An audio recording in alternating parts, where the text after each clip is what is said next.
justice system is functioning. It does have challenges, as you have said. There will from time to time be issues that are raised with regards to cases. But if you look at the overall functioning of the system, then the conviction rate on many matters that are in front of the courts is by the NPA, it's very high. And the system has to work through the functioning of all the role players in the sector. It's almost like a relay from the South African Police Service to the NPA, to the court, to the correctional services system. And it is in that regard that we are all participating in the cluster to enable the system to function. It is functioning, but it does have challenges, as you will have said.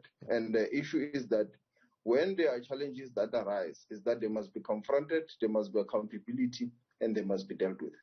Let's look at those challenges that must be confronted then as raised by your colleagues. The first one, which is raised by the Deputy President, that of gender violence in homes and the criminal justice system's inefficiency or ineffectiveness in dealing with that particular challenge, especially during a time of the pandemic. What are the challenges and what are the practical solutions to correct that? Yeah, the first one, Thabo, is that gender-based violence is a societal challenge. As you have said, it happens in between four walls. Amongst most of the times, people who know is each other. So as a society and these communities first, we have to deal with it at that level where it should not happen. It should be seen as abnormal to commit any act of gender-based violence in any family setting, home, community, or by anyone who is within the society. But if it does happen, the victims of gender-based violence must find refuge within the criminal justice system. It is against that background that when we realize that there are challenges within the system that led to some people being scared to report, also some people feeling that there is secondary victimization of the victims in the process. You will know that the President has, the National Assembly has just passed 3 gender-based violence bills that are aimed to address some of the challenges that have been raised with regards to the issues of domestic violence, also to raise an obligation to individuals to help victims of gender-based violence, but it will also enable us to do an online processes with regards to domestic violence. So it is going to revolutionize the whole process from the Criminal Procedure Act to the Domestic Violence Act. So these are efforts that we've put into action. And some of the challenges that we have now in terms of the backlog, Thabo, have not only arisen because of the system, have also arisen because of the difficulties that we find ourselves in. The COVID-19 situation, which sometimes affect the operations of the courts, where the courts have to operate, stop and go. But we have, even under these circumstances, operating with all the stakeholders in the criminal justice system, that is the South African Police, the NPA, the judiciary, and the correctional services, made all efforts that all matters or cases of domestic violence are still prioritized, even under the circumstances of COVID. But you agree, Minister, that if, as you put it, everyone in the value chain, if the police did their work, if the courts did what they were supposed to do, if correctional services did what they were supposed to do, we would not have the societal problem, as you call it, at the degree that we are having it in this country right now. Yeah, obviously that it goes without saying, but it's not only in the criminal justice system itself. It also starts from the family, from the schools, how people are orientated from the beginning in society. Because, Thabo, from the onset, it is an inquiry amongst the conscious human beings, yourself, where you are sitting in your place, that you should not do or commit any form of gender-based violence. It should not happen. So it must help us to orientate society, and there have been also many identified social ills that leads to this, like the contribution of alcohol, because even when you look during some of the hard lockdown and in the period where alcohol was banned, it also reduced at a very high level some of these cases of gender-based violence. So you can see it's a human-induced behavior and that can be kept and that can be reduced, firstly, at that level of social orientation. But obviously, when it has happened, the criminal justice system must enable to give refugee and respond appropriately and give victims of crime comfort that their matters are handled with, and they believe that when they are being handled in our system, they do not also undergo secondary victimization. Hence, you will have seen that we have designated about 100 sexual offenses courts across the country, which enables the victims in some of the circumstances to testify without having a direct contact with the perpetrators of the crime. So all those are aimed to try to raise the level of secondary victimization. How effective are those interventions? If, for example, at this stage in 2021, the Tsegofatso Pule murder case is still dragging on and the case has actually not set, which is one of the issues that the MEC also raises, that the cases drag on and there is no swift administration of justice. The interventions that are coming in, they do indeed help in terms of the backlog. But obviously, there will always be those isolated challenges and problems that we have to confront, like in the case that you are raising. But even when you look at that case, the prosecutors and the police have indeed done their best because there's already someone who is in prison who has been convicted on the matter. It's just that there are others that are still undergoing the process of trial and so forth. But already there's justice that has you can touch, you can see. But by its very nature, the system is protracted. It's aimed to be fair and to be just to everyone. It will also be good that when the system runs, it deals with the matters in a fair and just manner, and that the families do receive justice that they will want to see prevailing, particularly in these matters that are very sensitive. Now, Minister, when you came into office, you said one of the things, as a young person, young blood coming into this space, that you will give your energy to was to move the docket system to the digital world so that we can deal with this issue of missing dockets. We are still dealing with the issue of missing dockets today. What's the holdup? Yes, obviously you will know that such projects, they sometimes take time, but there is movement as we speak across the country. About 700 police stations, they do have now a system where they can use a digitalized docket. One of them is in Pretoria, Sunnyside, but across the country that system is beginning to work, and it's able to speak through what we call PVA, personal verification identification system. That also enables communication through the biometric and the fingerprint system between the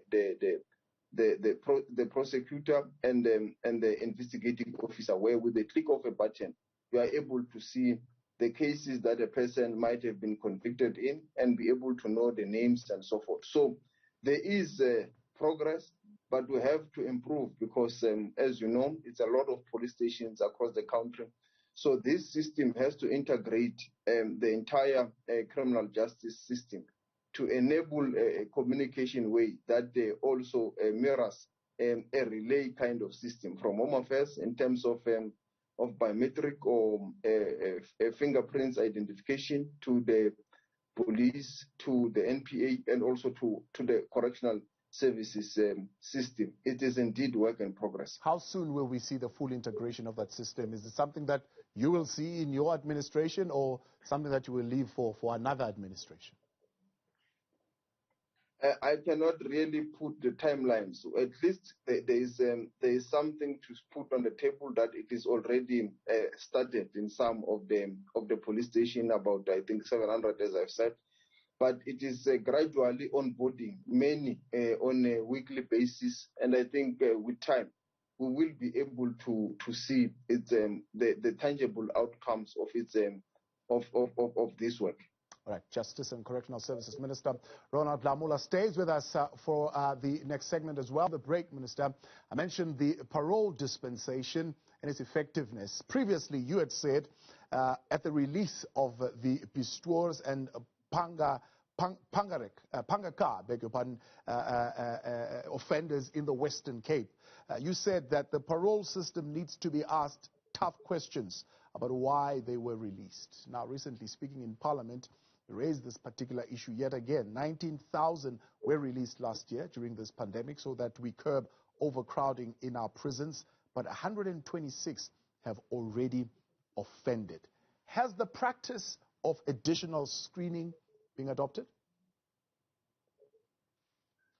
Yes, Tabo, already we have started the process of additional screening in the Western Cape. Is something that is being piloted, which we hope that from that we are going to learn lessons for the rest of the country and be able to use it to ensure that those that are released in terms of the parole system are the people that are supposed to be released. They've been screened and their risk has been rated. And with regards to the dispensation, as you are aware, it's a huge number that we had to release to be able to manage the COVID-19 situation in our correctional facilities, and also to enable us to manage the situation outside through our correctional services provision in terms of monitoring. And as you have said, unfortunately, that number of about 120 have reoffended, and they have already been rearrested and be brought back to the cells for the violations. And you will know that it is in a number of about 15,000 that has been released. So we are working day in and night to ensure that the offenders, as they are released, they become good ambassadors of correctional services, because as you can see, there is a huge number that becomes very good citizens. They contribute positively, and also they contribute economically in their various societies. But that micro number that misbehaves, violates the whole parole system, it does bring disrepute to the entire system. And it does affect us because in regard to the commission of crime, one is too many. So we have to ensure that we deal with that part, and that is the reason why the program in the Western Cape that is being currently piloted will help us to close the gap, to answer to some of these questions. And we will hope that South Africans at some point will join us in a conversation in terms of input of the review of the parole system. They might look minute in numbers compared to, of course, the 15,000 that you've released. But as you would know, the two that were released in the Western Cape, Pistoor and Pangaka, went on to murder, kill people. So it might be two of them, but those two can cause real damage. But the question I wanted to say is this an indication of poorer rehabilitation programs in certain centers? Yes, obviously, we do have some challenges also with regards to those rehabilitation programs. Hence, this parole system will also help us to strengthen, to be able to be person-specific, because sometimes you will find difficulties with some of the matters, and that when you evaluate and you look at the offender as he or she is being admitted, you see that this person has committed murder, and you put a program that is related to murder. But if you go deeper, you might find that in reality the person was not just committing murder. Maybe this person is a hitman. So the program must be geared to respond to the specific character of and the social orientation of that person. So those are the issues that we are looking into, and we hope that this we will learn some lessons from from this pilot that is currently underway in the Western Cape, to be able to zoom in into such kind of challenges and respond appropriately. Well, we can live in hope, but you, Minister, you have tools at your disposal, and you can make laws that would ensure that such things happen. How successful do you think your proposal will be to declare sexual violence offenders dangerous criminals and they be given an indefinite sentence? Yeah, obviously, it's a process, as you will be aware, with the three gender-based bills that were in Parliament that have just been passed by the National Assembly. It does put a lot of emphasis in the process of parole with regards to gender-based violence. It has strengthened the role of parole boards to be able to do more scrutiny, and I think it will also help us in that regards to ensure that the process is governed in a manner that it minimizes the risk, and we can learn lessons from that to enable us to ensure that those that are high risk in terms of gender-based violence, rape, and sexual offenses, we minimize the risk of them really being released in a manner that they have not yet been rehabilitated. For after their sentences, there must be clear a kind of a change, and that has also been supported by some of our experts. Yeah, the processes are taking long, Minister, and mob justice is becoming a language of South Africans' communities that are frustrated, that are emotional at this particular point. And I know, you know, in the last week or so, or even 3 weeks, there have been a number of incidents of mob justice. Now, mob justice, you would know, represents a community that has lost faith in the criminal justice system, and they feel they can no longer trust the criminal justice system, and so they take matters into their own hands. Now, what this has resulted is we are now making criminals of people who were otherwise would have been innocent. Is there a way of speeding up this process so that that trust is regained? Yes, as you will have seen, the three gender-based violence bills that we started almost late in 2019 after the Gender Summit have now been passed by the National Assembly. I suspect it could be a record in terms of bill and in terms of expediting processes to pass those bills. It shows the commitment and the seriousness with which we treat these matters, and we believe this could help to restore some of the trust in the community. But also on a day-to-day basis, our courts across the country, they are meting out very serious sentences against perpetrators of gender-based violence and various crimes. And you will be aware of the murder of Precious Ramabulana in Limpopo, the sentence that has been meted out there, very harsh. And on a day-to-day basis, there are those sentences that are meted which are very harsh by our courts, which do send a message to society that the criminal justice system still functions. It's still there to be able to be a cushion of society against the criminals, thugs, and those that they do not obey the law. But obviously, there is a challenge, Thabo, with the communities not really feeling safe because of those thugs that are terrorizing communities in some of our societies and communities, gangsters, which end up leading to some of these vigilante that you are speaking about in the communities. But we must always send a clear message to communities that taking the law into your own hands does not really help. In fact, it perpetuates the violence and it does not cut the cycle. Yeah. So we have to work with the communities, the police, the NPA, and everyone to ensure that that cycle is being cut. And where there are challenges within ourselves, the SAPS and the NPA, we have to hold whoever is not able to respond appropriately to communities accountable.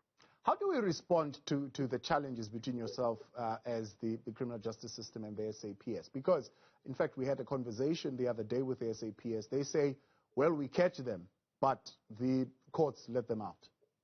That's basically it.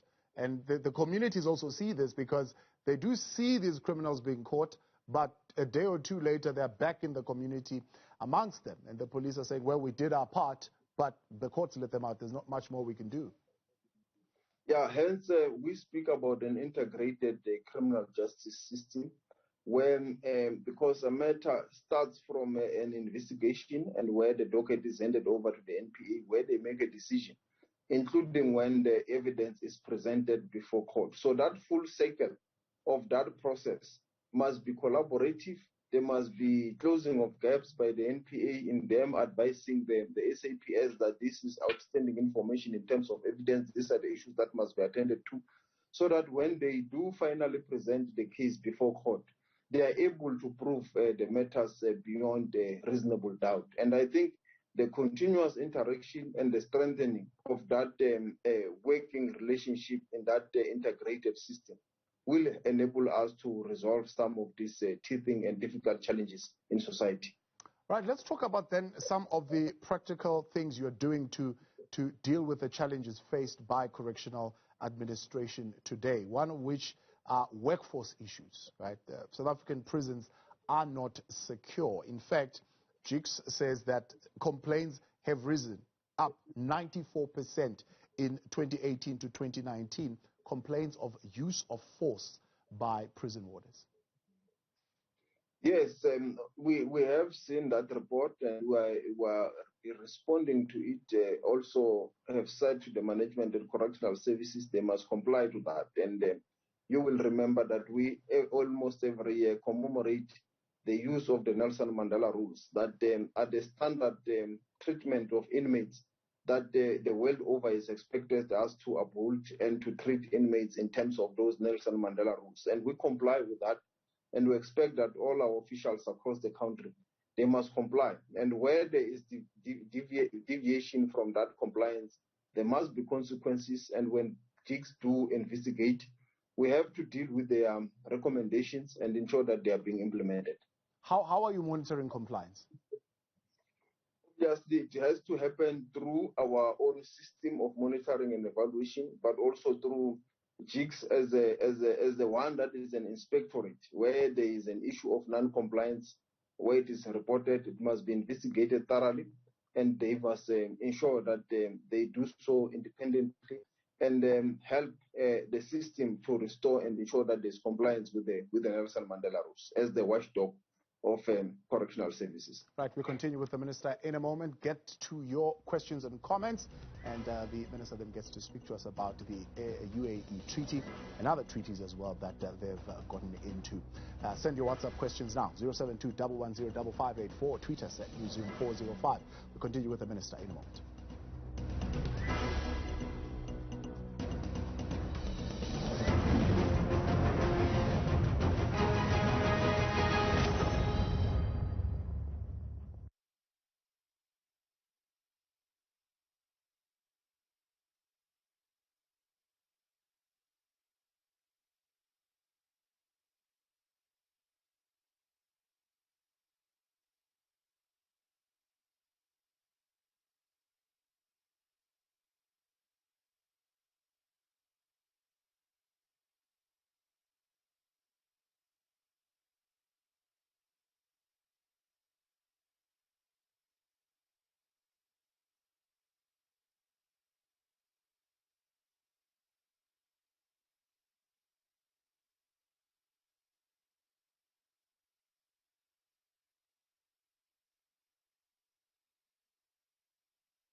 Back with you now here on In Focus in Conversation with the Minister of Justice and Correctional Services. In Focus in Conversation with the Minister of Justice and Correctional Services. We'll take your questions in a moment on 072-110-5584. The Minister very critical of the UAE saying that they have lacked the appreciation and cooperation that they would have expected in pursuing this matter of the extradition of the Guptas. Watch what the minister had to say.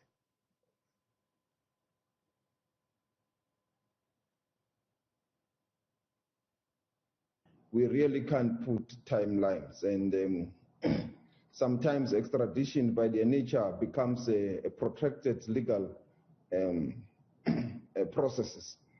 And it starts firstly with their own judicial processes, which will then move to the level of the executive when everything under the courts has been cleared, where the executive will have to make a decision whether to extradite or not in terms of their laws, whether they are extraditable. So we cannot really put the exact timelines to say by tomorrow morning this is going to happen. But what we can say to South Africans is that we should not expect that the people of interest will board the first plane to South Africa tomorrow morning. So there will still be legal processes that have to be followed, and we expect that there will be maximum cooperation from the UAE and from ourselves to ensure that we comply with the rule of law. So what's the real conundrum here? I mean, if you, for example, look at the situation in Malawi, the NPA just lost a case there to have the witnesses testify virtually. Malawi is saying, no, they will have to come this side. People just not taking you seriously. Is that your real conundrum? That the UAE has spent 3 years without actually showing any signs of cooperation or appreciation of what you're dealing with here? Yeah, obviously, the real difficulty is the fact that in that regard, we have a United Nations Convention. The fact that there was no bilateral agreement in terms of extradition and mutual legal assistance should not have prohibited the UAE from cooperating with our law enforcement agencies. Hence, we have raised this concern with them, and they are aware about our concerns. And from the discussion we had with them is that they believe, and they said and gave us their weight, that the signing of this bilateral is now a change of course from their side and a change of heart, which will enable greater cooperation going forward. And we expect that that greater cooperation is going to happen because there is still information that our law enforcement agencies needs from the UAE to be able to, for them to proceed to deal with the matter of the people of interest and the other matters that they are currently handling. Would you get greater cooperation from the UAE, you expect, if you're not getting it from right here at home in your own continent? We expect that they will respect the agreement that has been signed, which we believe strengthen and enhance the cooperative agreement. But you already have an agreement with Malawi, but they are not cooperating the way that you would like them to cooperate. No, Malawi is cooperating, Thabo. Malawi has taken through the process in their judicial processes in their country. Even if it was in South Africa, for example, if you want to extradite someone to Malawi, that person will have to go through our judicial processes.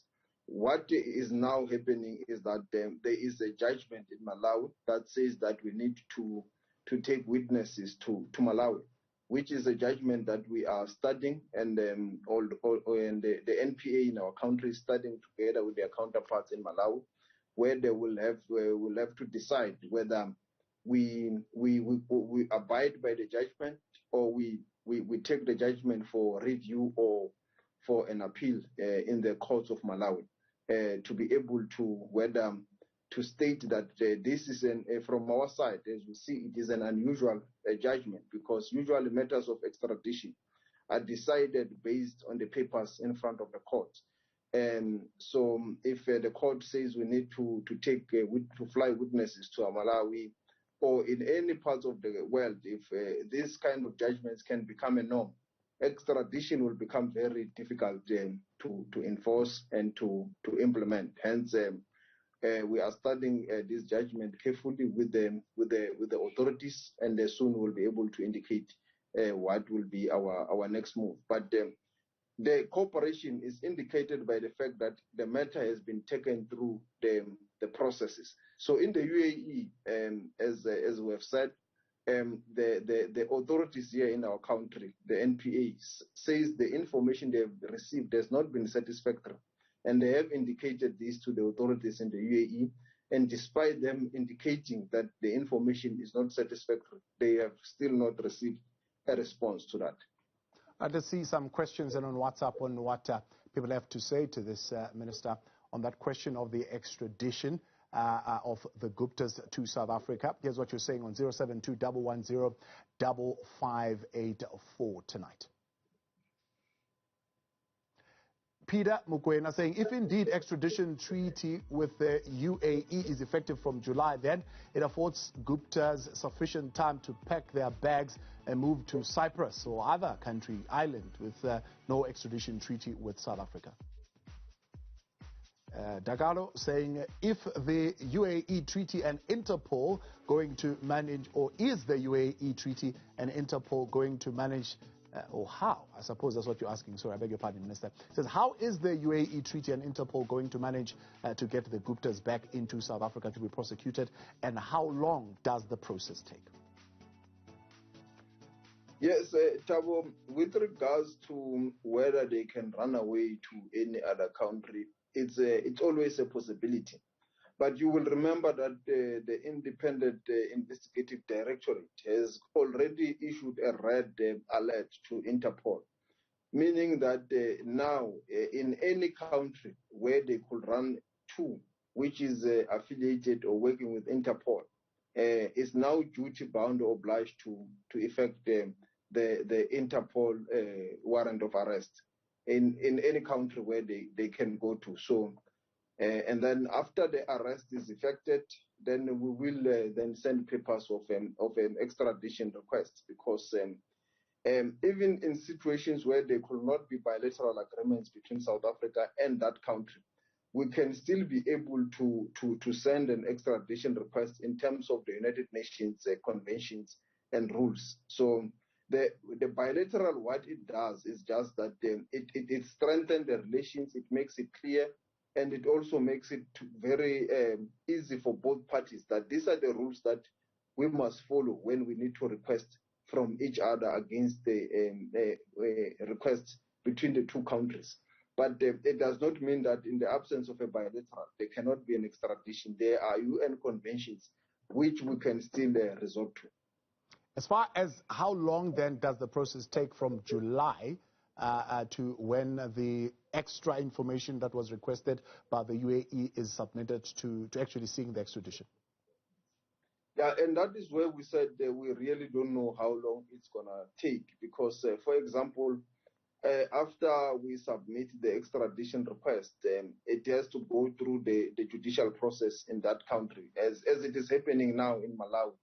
So if there is no challenge, it's a smooth process, and it can be as soon as possible. But sometimes extraditions becomes protracted legal processes across the globe. Yeah. And that is what is currently happening and we're experiencing in Malawi. So that could take some time. But at the end, justice is going to prevail. They will definitely come to answer for the issues that the National Prosecuting Authority and the South African Police Service wants them to come to South Africa to answer. Across the globe, indeed, including right here in South Africa. What is your delay, Minister? 18 months ago, you were tasked with the task of extraditing Manuel Chang. He's still not extradited. Yes, obviously, we are still going through various legal instruments. It's, as I've said, it's a complex, delicate legal and diplomatic process, which is extradition. And there you will remember there was a threat of a court case, and which was later withdrawn. And now, as we were sitting, we are still looking at the various advices that we are receiving in terms of us making the decision. And how long is that going to take? It's already 18 months on. No, it's not 18 months. After the Well, 18 months was... he was arrested in 2018, and a decision was taken by your predecessor, which, as you put it, was then reversed by the courts. If you count that process, it has taken quite a while. Yes, after the decision was reversed by the court, there was a court application wanting to appeal that decision. And that court application was then later withdrawn, which obviously, even ourselves now, we need to get legal advice and expert opinions in terms of the matter, which we are currently studying. And as soon as we're ready, we'll be able to make the decision. So many matters still to talk about, Minister, but we'll get you back to come and iron out those issues. But we're out of time for tonight. I appreciate you coming through, and thank you very much for the time. Thank you very much, and to the viewers at home. That's the Minister of Correctional Services there, Ronald Lamola, answering some of the questions tonight on the state of the justice system. Thank you.